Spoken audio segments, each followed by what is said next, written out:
you said. I did engineering, BSc electrical at UZ from 2005.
One is to install a system. You should know that there must be a controller somewhere, somehow, whether it's inside the inverter or it's a standalone module.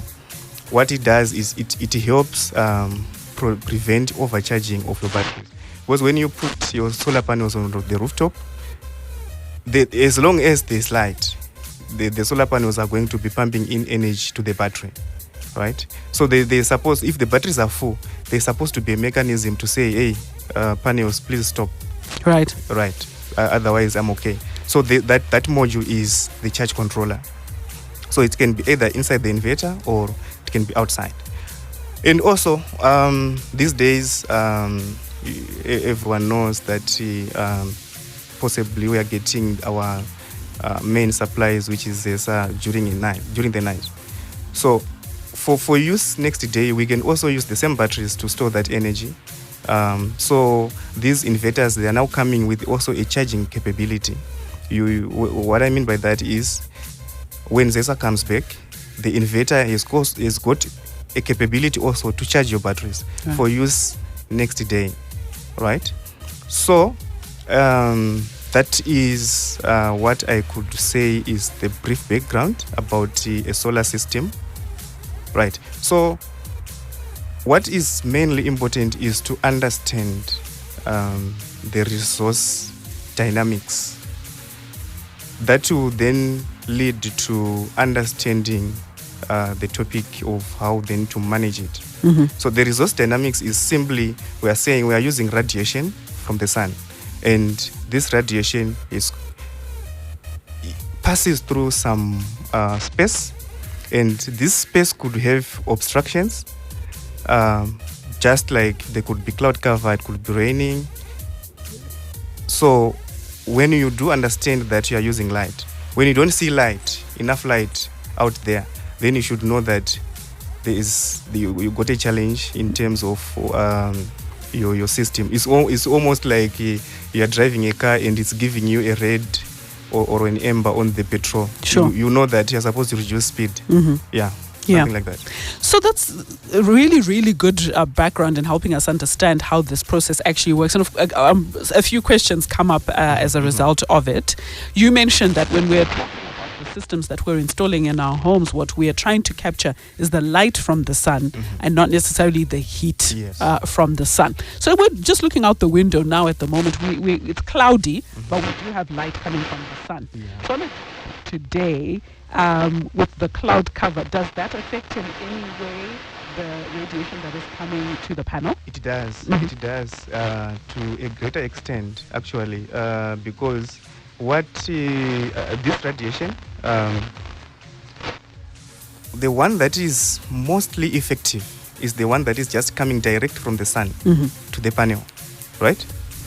When it is like today, when there's cloud cover like today, that component of radiation is not there, right? However, what we remain with is that light that is coming through, not directly, but it's scattering through. It's trying to make its way, even though there's obstructions. Yes. So that component is the one that then the solar panel will eventually use to convert that light into energy. Right. So roughly I could say the percentage reduction is between 10 to 20%. Okay. So we would have lost 80%. Right. So if you've got 1,000 watts panels, it means when it's like this now, you probably just going to get 10% of that, which is 100 watts. So you'll be like, just see yourself as someone who has got 100 watts panel, even though you have that big one, big one. Yes. Makes a lot of sense. You mentioned, of course, that once energy is taken in through the panels, and then it goes through an inverter, which converts it into the energy that we need to use our appliances and so on. Can this be done in real time, in the sense that when the sun is shining, you're getting the light, it's going through the panel straight into our inverter? Can you use that energy instantly, or does it need to first spend some time being stored? Or can you explain that process? Okay. Yeah. The energy can be used, actually, in most cases, it is used instantaneously. Right. But still, it passes through that route. It comes from the panel. From the panel, it goes to the battery or to the charge controller, and then from the battery or to the charge controller, it goes to the inverter, where it is inverted to AC. Now, there are a few people who can choose to use DC loads. There are DC lights. What I mean by that is, if you remember, if you go like Umusha, you see a torch. A torch. That light is using DC. Or car lights, right? They are using DC. So there are DC loads that one can use. There are DC ions, actually. This is very new here. People have asked a lot of questions about ironing. There are DC ions also, which you can connect to the charge controller if it has got an output for DC. So it's possible. Actually, that is the normal way. That energy is used instantaneously. Once you've got your panels on top, you switch on your lights, it's instantaneously. What then goes to the battery is the remainder of what the panels are producing and what your load. Because suppose you have your fridges, a fridge is usually on throughout. Yeah. So if you are using a solar system completely off grid, what it means is during the day that fridge is demanding energy throughout. So it is the remainder between what the fridge is demanding and what the panels are producing that would then go to charge the battery. Right. Yeah. So we talked about the fact that the panels are the ones that are capturing this energy. Talk a little bit about the installation of these. Is it just you put it on any part of the home, facing any? Are there any optimum spaces where you need to put it? Mm. Yeah. So that is actually a great question, because we're seeing that there's a lot of tricking people around. People. This is new to us. Sure. So people don't really know, but the specifics that are supposed to procedures. If I could start with solar panels. Remember that I did not mention anything about heat. The heat actually reduces performance of the panel. Right. It actually does act in an opposite direction. It reduces its efficiency. When a solar panel is made, if you check behind every solar panel, you will see that it has got a specification sheet that is written. That is standard temperature conditions. So in other words, for us to say we've got a 300 watt solar panel, it is 300 watts only at 25 degrees. So if temperature is around 40, 50, that means it's not going to be giving us 300 watts. Right. Right. So how to then help it not to heat up? It's supposed to be elevated a bit from the roof. Right. Because that way it's going to have free air circulation around it to cool it down. 1, 2, it's not going to conduct the frame is not going to conduct heat from the tiles. So when you say it should be elevated a little bit, by how much should it be elevated? Dive in anything from 8 centimeters. Okay. Yeah. So not too high, because then it would make the roof appear very funny. Okay. Yeah, okay. Yeah. So just a little bit of space Just a between little those bit of tiles space, yes, and the panel. Just to cut the conductive part. Okay. Yeah. So in terms of, does it need to face any direction, for Yes, example? Yeah. Yes. So having elevated it, there is what is called a tilt angle, right? That is the slope, right? This slope, just to give a guideline, it's supposed to be equal to the latitude of that place Okay. where you're installing it. So break that down for us. What does that mean? Latitude. Yeah. Latitude is geography now. Right, we're going there. Engineer, take us to geography now. Okay, right. Latitude is like if you go to any place, Yeah. you find coordinates of that place that define that place in the space. Right? Every place has got a latitude and, Yeah. and a longitude. Yeah. Right? So it is the latitude angle that should then be equal to the slope. Right? You elevate it through that angle. Right. Right? That is the slope. Because why do we have to elevate it like that? Because for us to have a maximum, right? When this solar panel is done in the lab, is being made, for them to size it or give it a specification to say this is a 300 watt solar panel, they would have used the radiation that is going to heat it at normal or at 90 degrees. Right. Right? So by elevating it, we're trying to make the radiation hit the surface of that solar panel at 90 degrees. Right? That's that. So for any other place, anywhere in the world, the tilt angle should be equal to the latitude of the location in place. Latitudes do differ because Right. yes. All right. So, then, it's, yeah. mhm. then where should it face? That is called the well, I don't know how to say this one, but it's called the azimuth. In simple, they should face north Right. if we are in the southern hemisphere. But if you've got listeners outside the southern hemisphere, then those panels should face south. South. Okay. Yes. Okay. Exactly that. So some technical things here, and the reason why I'm going into detail around these technical issues is because a lot of us have now started relying on solar energy to supplement the supply that we get from our energy distributor here in the country. And with the resource being very limited, a lot of people have ventured into it. Let's talk. I mean, you work in this sector as well, as a business person in this sector. Do you think we have a level of understanding that's enough when we come in as people who are purchasing these systems? Do we have a lot of knowledge, or are we relying quite heavily on service providers to be able to explain it to us? No, the knowledge is still very limited. What I've seen around is people don't really know about this. For instance, people could be attracted to the size of the battery as it looks. They would say, I've got a very big battery, right? But this battery is second hand and it's old, but it looks big in the eyes. Yeah. So they'll say, I've got a very big battery, but inside the battery there's nothing. Right. So they're going to buy that at a very high cost, right? Sometimes the cost which is even higher than purchasing a new battery. But because it looks very big, people would think that it is better to have that one. Yeah. So when they go home now, they put it on the system.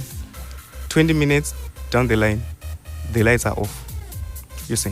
So that is a challenge. So I can say for now, people are entirely relying on salespeople. So who can actually get some things into their stock and say this doesn't work? Right. Everyone will say this is perfect. This is perfect. So where do we have things that are defective? Yeah. You see. So it's a challenge for now because it is the person that is selling that is also doubling as the technical expert in that. Yeah. Yeah, we've seen that, and we've done a lot of reinstallations where things would have gone wrong. Sometimes it's the sizing that is not matching the load. Sometimes it's the cabling that is not good size and it's burning up. So a lot of things have been happening, and I am sure that there is no control to that because the buyer has got an option to buy where they feel or the way they want to buy from. Yeah. Yeah. So at the end, it's not going to. And some people don't say if they've got problems. Some people prefer to stay with their own problems. They don't talk. They don't say anything. Like everything is okay, but deep down they know that, hey, I just lost $2,000. I lost a lot of money. Yeah. An interesting question comes in here, and this mirrors, I think, a sentiment that a lot of people have, or a concern that a lot of people have. Someone says, is there any difference in these panels? Let's say one is made in China, another one is made in South Africa, and same applies to the batteries as well. We've often heard that if you get panels that come from Canada, for example, they're of the highest grade compared to others. So let's talk about whether that's a real thing. The brands. Yes, it just like any other appliance. For example, I could give you an example of a phone. You buy a phone that is written 8 gig memory. You just take 2 photos and that phone tells you not enough memory. But what is written on it is 8 gig. You would expect to put videos, you would expect to put a lot of stuff, books, whatever. But just 2 photos, the memory is full. So that still happens. Now, but because we are not yet that advanced, I would say it is very hard to tell. Because what we are simply relying on is what is written as the specification of that panel. So what could actually be the technical people, the installers, could help on in this regard. So in other words, I'm saying, if you want to purchase a system, just get someone who is technical about it to at least help you, right, go with that person, at least understand what is it that you're buying, right? Because I have seen people buying car batteries to then use as on solar systems. That doesn't work because the design of the batteries is totally different. Sure. So I would not say batteries that are made in China, they are bad, or batteries that are made, solar panels that are made in China, they are bad, or those are made in Canada, they are the best. I would not say that, because you could have a Canadian company that is based in China or vice versa. There was a time I was in the US. They actually told me that we do not have local industries per se. What we have is industries that are coming from other countries to come and do their business here. Right. So you will see ABB, you see a lot of big companies based in the US. So if it's just an issue of probably checking what you're buying. Otherwise, you would recall that Longback would have almost everything written made in China, but they were very good. Yeah. So I think it's just you can also have a company that is based in China, but not doing so good. Another one doing so good. Yeah. So, but so far, what I have seen is, yes, some panels they do better than others, but to tell is really a challenge for now. Now. So essentially, people do need to do their homework and then use an expert in the industry to give them advice around this. Exactly. We're talking about applying solar energy management techniques with engineer John Murera, and we spent a little bit of time helping you understand how this process actually works, what sort of energy we're taking, how it's extracted, how it's stored, and how we can use it in the home. So when a person says they're getting a solar system, they intend to get a solar system, we're going back a little bit. Explain to our listeners what they're actually getting in the system, what comes in that package, and what should you have there to make sure you're starting on the right footing. Okay. The first thing, however, is not about getting the solar system. Right. The first question that one should answer is, what do I need it for? Right. What appliances do you want to power using solar? Right. I would say average homes, average people, they are using it for entertainment and fridges, of which I also think that is so far where we can go. Right. Based on the limitations of storage and the limitations of a radiation, and you see. So the first thing is, how many TVs do you have? How many fridges do you have? Do you have a bowl? Or what size is it? It's not just about saying, I've got a bowl. Right. What is the size? Now it matters, right? You really need, now figures matter. You really need to know your TV, how many TVs, how many lights. Some people just say, I want to use it to power lights and TV, right? How many lights? Is it 100 lights? Is it 10? It all differs now. Right. So when you answer that then if you give that information to your technical expert, then that person will then be able to size the system. By sizing the system, I'm simply saying the person will be able to tell how many panels are required, how many batteries are required, what size of the inverter to give you capacity. The inverter gives you capacity to power that load. So to start with a simple package, to light up, for example, let me just say to light up a TV and lights, would say you need panels, you need a charge controller. This charge controller, depending on the type of inverter that you have bought, it could be inside the inverter or it could be a standalone module. You need batteries, and then you need the inverter. Those are the components that you need. And most importantly, also, you need the right size and the right type of the cable. Right. Because otherwise, if you put wrong cables there, what you lose in the cables could be equivalent to just something that could be used to power some lights. Right. So that's quite a high loss, because you could be using it for other if things. you use wrong cables, then you have a high resistive loss there. Yeah. How important is it for users of these systems to have the right person doing the installation? And is it always a good idea to use someone from the shop that you actually made the purchase? Right. I could be working in a shop, so I could have the knowledge. What is, in other words, what is important to have the person that has got the knowledge. Right. at least they should be knowledgeable, because they are going to be interfacing. A lot of people have lost inverters because these inverters, they are hybrid.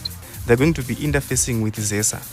So a lot of people have lost their inverters. The moment ZESA comes, it sees the inverter as the load, and then it's trying to power it. I see. And then it burns up. Yeah. So you need the person that does understand, or maybe people that do understand how these systems work, how it's going to interface with this, going to collect the energy, because you can buy 10 panels, they face wrong direction, wrong tilt angle. It's like Right. so it doesn't work. Yeah. So you definitely need people that are technical Right. to do the job. Yeah. Okay, let's take a call. Good morning, you're through to Capital FM. Morning, Ben, how are you? Well, thank you, Godfrey. Give us a contribution. My quick contribution, it's not putting up one of us one inverter. One of connect a wachoga. I was one of our to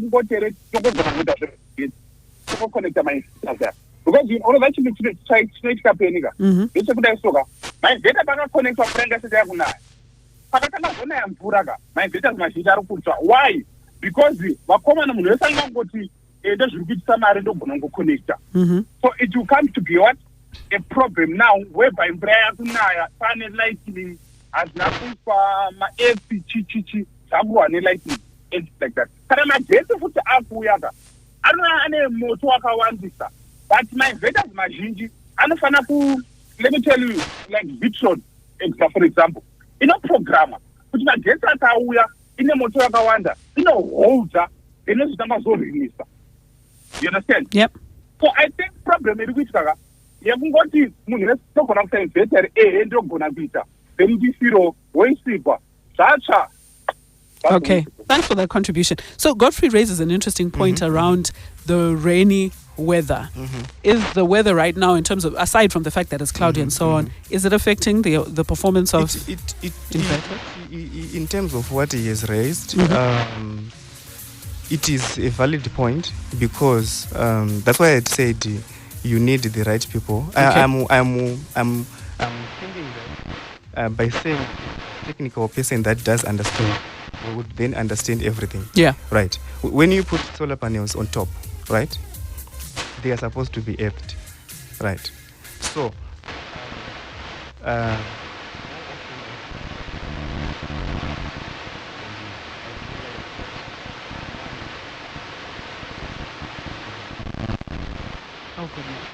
Okay. although I am sure it is beyond the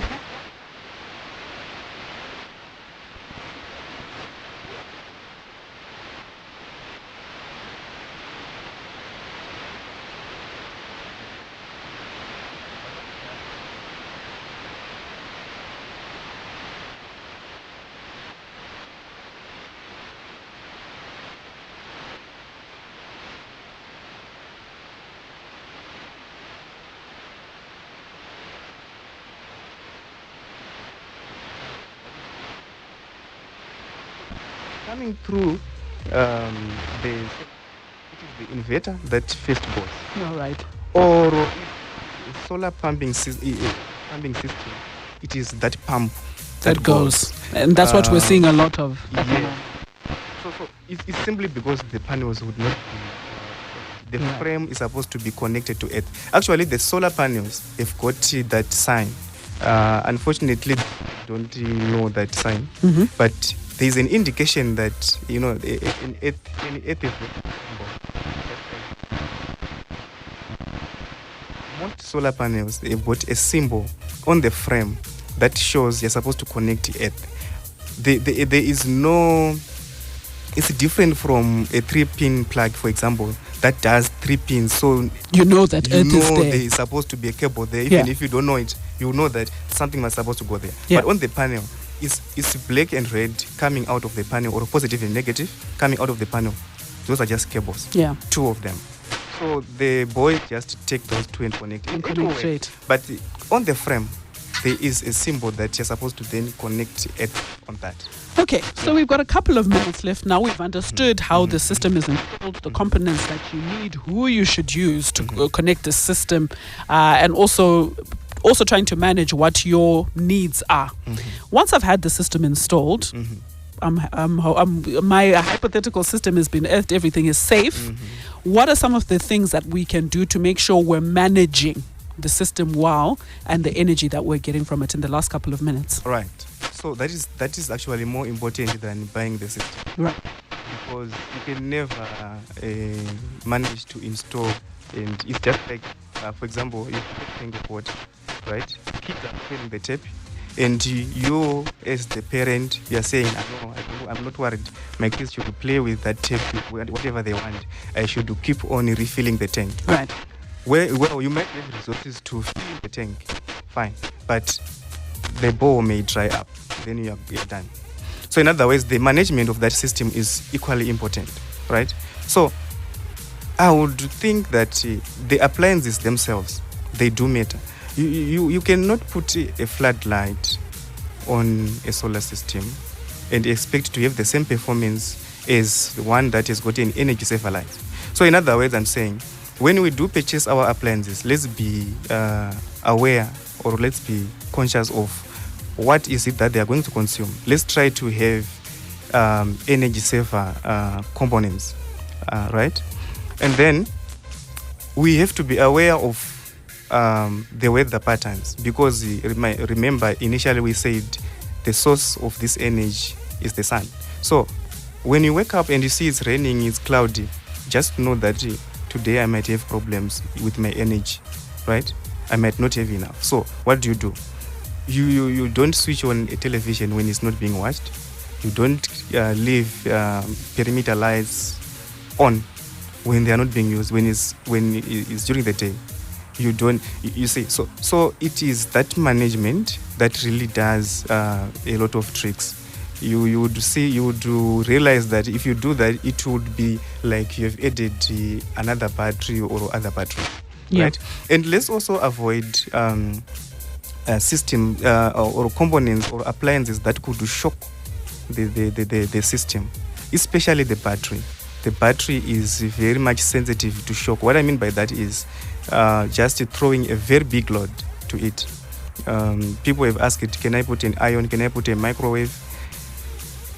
If, for example, a system is big, like a 5 kVA system, for example, you find that a microwave could be ranging from 2,500 watts to 3,000 watts. That is very big, because just a microwave could fill up the capacity that a 5 kVA inverter is producing. Yeah. So putting that onto the inverter might be okay with that, but the battery will struggle.